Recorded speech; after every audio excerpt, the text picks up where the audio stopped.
Ating directors ng Lavender Fields. Thank you so much for being here. And first of all, again, mapapalabas na siya in a few days. So ano yung pinakakailangan abangan ng mga viewers natin?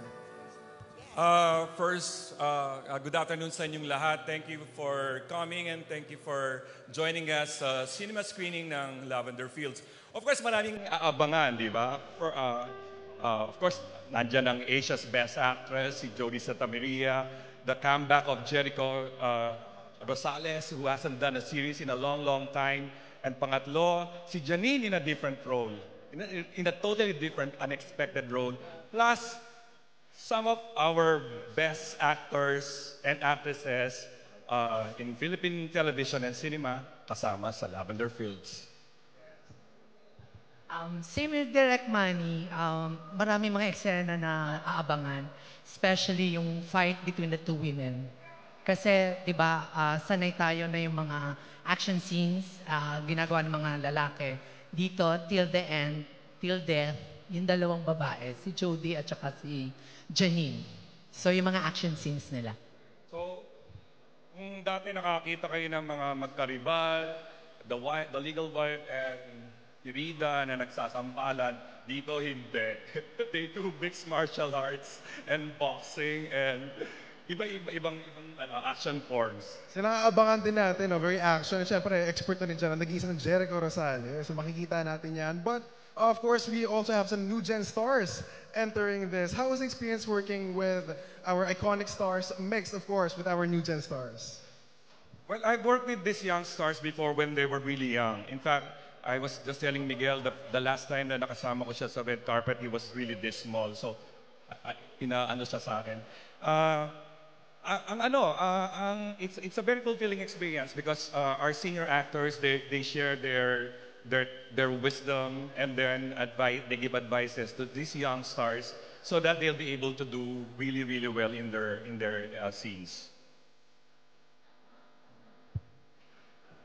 When it comes to, of course, in the coming weeks to come, we have some more things to really look forward to when it comes to Lavender Fields. But of course, Drex, thank you so much po. You may now enter our cinema area. Yes, totoo yan, Jay. Grabe, narinig ko, pinapus... Thank you po.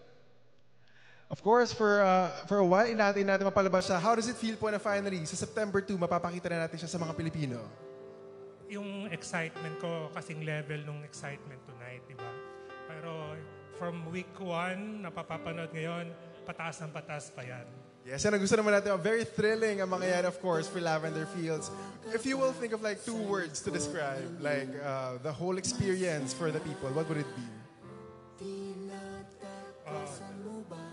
Heartbreaking. Heartbreaking! So expect natin yan. Yung drama natin. Thank you so much, Sir Joel, for being here. And you may now enter our cinemas, Cinema 11. Ayan. Now, of course, sa lahat na nandito ngayon, once again, sa Gateway Mall 2, proceed na kayo sa Level 4 para ma-witness natin ang grand launch ng Lavender Fields. Later on, makakasama na natin ang mga cast. Siyempre, mga magka-comeback na artists natin in just a bit. So, sila ng mga supporters dito, nakita natin kanina, 9 o'clock pa lang, 10 o'clock pa lang na umaga, nandito na sila to support their favorite artists. May mga signage na dyan, nakita ko, no? For the one and only, Janine Gutierrez. Nakita natin dyan. We also saw some banners for the one and only Diamond Star, Miss Maricel. Ayan na nga, ang ating new gen of dramatic actors. Kindly proceed here Yes! sa ating stage. Ngayon naman, of course, yung mga nabanggit nating new gen actors, makakasama yan ni Jay Hello. para magkausap niya. Ayan, I was able Take to it away, Jay. ask Mark kanina, no, kung kamusta ang experience. Kasi syempre, it's a good mix of the new gen actors and our iconic actors as well. So, ano yung pinaka-naturo ng mga actors niyo sa inyo? Well, for me, I think what I can really learn is to embody the character. And I have observed that with Miss Jody transitioning from Jasmine to Lavender and to really be dedicated sa pag-arte and seryosohin din. It was really fun to work sa set with amazing people, professional people, especially because we're all working with veteran actors. Sobrang, it's pressure, but at the same time, it's very rewarding kasi it means we're doing great as a young actors.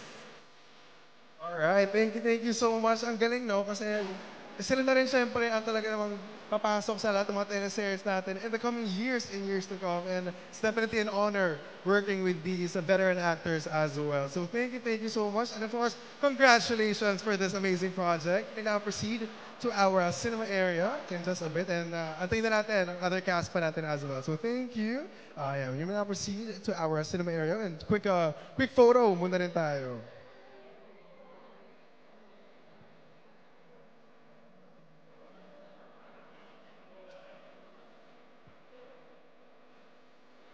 One, two, three, smile. There you go. Once again, thank you guys. And enjoy our Of course, premiere. sila Brits and We would kindly ask you to be here on stage for a quick interview. Of Ayan, course. punta lang po tayo, Miss Maricel KJ. Ayan. Napansin po natin, no, ang dami agad nakaabang sa inyo sa red carpet. Any quick message for your fans and supporters? Sana magustuhan ninyo yung aming teleserye dahil maganda ho talaga ito. At dalawang batikang direktor po ang nag-direct nito, kaya sigurado ako magugustuhan nyo naman po. Thank you so much. And also, of course, you've been acting for so many years already. And nakikita natin, we have some new gen actors. How does it feel na yung pakiramdam na minamahal na, of course, ng taong bayan, ang mga new actors and actors as well? Ay, hindi mo mababayaran yung kaligayahan na nararamdaman ko, lalo na nakikita ko nandito yung mga may diferensya. Hindi, talagang ano yan mga yan. Lagi silang nandyan. Kaya nagpapasalamat ako. Thank you very much, Forever Friends, at sa inyo pong lahat na nandito ngayon. Any advice for them, of course? Madalas pinag-usapan kasi ng mga directs kanina na, of course, binibigay din ng mga veteran actors yung mga knowledge nila sa mga newer actors now. So, ano yung one quick tip na madalas sinishare nyo? Maging dedicated kayo sa trabaho ninyo. Mahalin nyo at mamahalin din kayong balik. Yun lang. Yes, kaya tumatagal sa industry. Nag-iisang Diamond Star po natin, Miss Maricel Soriano! Thank you so much po. You may now proceed here sa ating cinema area and we will start our show in just a bit. Ayan. Let's have a quick interview sa nag-iisang Janine Gutierrez, everybody! Ayan. Grabe, parang kahulma ko si Janine. Yes, totoo din Alam mo, naman. Hello. Ayan, Siyempre, of course, interview muna si- nakita natin, no, Take it ang away. dami mga supporters mo na nandito ngayon. Some of them were here 9 a.m., 10 a.m. pa lang. So, let's have a quick message for them. Yes, magandang hapon po sa inyong lahat and I just want to say thank you. Thank you sa lahat ng nagpunta dito para manood ng Lavender Fields for the first time with us. Sobrang ramdam na ramdam ko po yung excitement at pagmamahal nyo and I hope you enjoyed the screening kasi kami din excited na talaga na mapanood ito. Sobrang proud kami na ihandog ito sa inyo and thank you again sa suporta at pagmamahal. I love you guys. Yes, excited na rin kami sa kontrabida role mo, Janine. Thank you so much. You may now proceed inside our cinema as we wait for our other cast pa ng Lavender Fields. So take some photos, take some videos, and use our hashtag Lavender Fields. Grant. Dito ngayon sa ating red carpet premiere of Lavender Fields. Nakwento nga kanina ni Milo, it's been a while when it comes to acting naman. So how does it feel? Any adjustments? And we saw some fans over here also. Sobrang bago to lahat sa akin ulit kasi ang tagal na rin ng 8 years and ibang-iba to dun sa Magandang Buhay, hindi ba? Pero excited ako and at the same time very grateful sa lahat na nangyayari mula nung pinitch pa lang tong storya ng Lavender Fields hanggang sa kahapon na taping namin. Kaya yun lang, na-excite akong mapanood yung kabuuan. And excited na rin kami for that. So Ms. Janina, thank you so much. Ayan, we are actually seeing more cast coming in just a bit. Yes, thank you, Miss Janina. Ayan. Nag-Janine Gutierrez na tayo, nag-Jolina Magdangal na tayo. May inaantay pa tayo, syempre, Milo. Ayan, let's have a quick interview over here. Ayan, as what Milo mentioned a while ago, it's been a while. Welcome. Ayan, okay.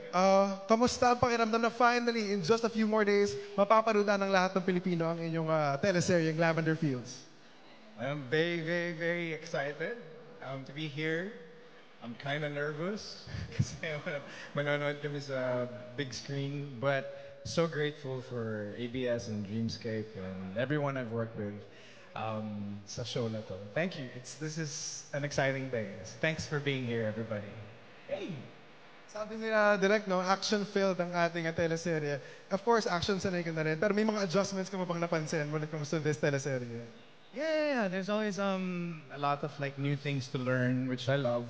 It's a different time now sa teleserye, but I always appreciate every moment and every lesson that I can learn from. It never gets old.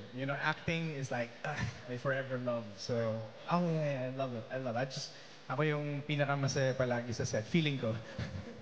Ayan, thank you so much. Nag-iisang Jericho Rosales, everybody. And you may now enter our cinema area right there. Thank you, babe. I wanna send my love to my directors there. Mama, kinakabahan sila eh. Thank you so much. See you inside our cinemas. Ayan. Thank you, Jay. Sir Jericho, ayan, pumapasok sa stage. Once again, our Asian Academy Creative Awards Best Actress, Jody Santa Maria. First of all, thank you so much for being here. And lahat kami excited na even your fans who were waiting until mga 10 o'clock pa rin na umaga. Any quick message for them? Good afternoon, everyone. I just want to say thank you so much for the time that you have given us. I hope that you enjoy what you're about to see this afternoon. And I hope that you also support Lavender Fields showing on Netflix August 30. And there, have a great afternoon. Thank you so much. Thank you so much, Miss Jody. And maganda yata since maganda ating LED wall over here. Tawagin natin ang buong cast, directors, and creative manager ng Lavender Fields. Yes, samahan muna kita dito.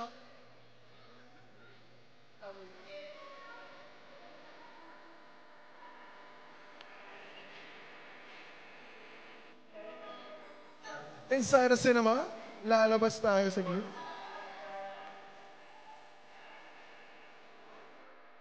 While they are all entering, let's call on also Ms. Coy Gudanes to join us for our photo op here sa ating red carpet premiere of Lavender Fields. Kasama natin kanina, lahat ng mga veteran actors and actresses natin, down to our new-gen dramatic actors.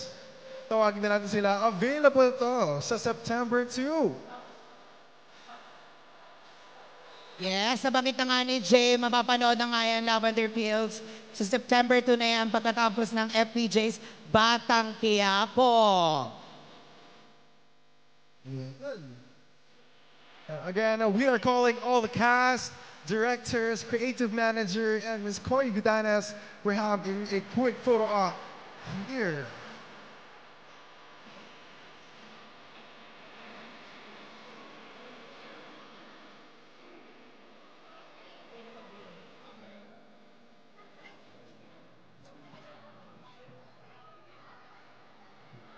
Ayan, grabe. Palakpakan naman natin, of course, ang mga cast and creators ng Lavender Fields.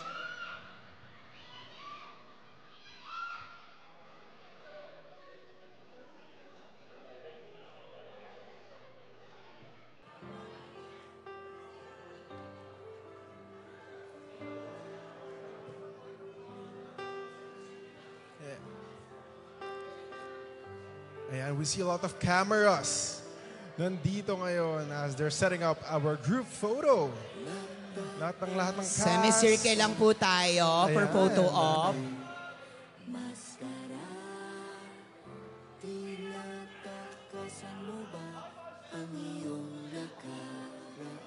Alright. Ayan, grabe no, saya makita Milo, sabay-sabay sa isang frame ang lahat ng mga veteran actors with our new gen dramatic actors. Sabay-sabay. Totoo yan, of course. Nandito rin ang ating mga bosses and our creative and our creator of Lavender Fields na talaga namang nililook forward ko nang mapanood na September 2 pagkatapos nga po yan ng FPJ's Batang Quiapo. Yan.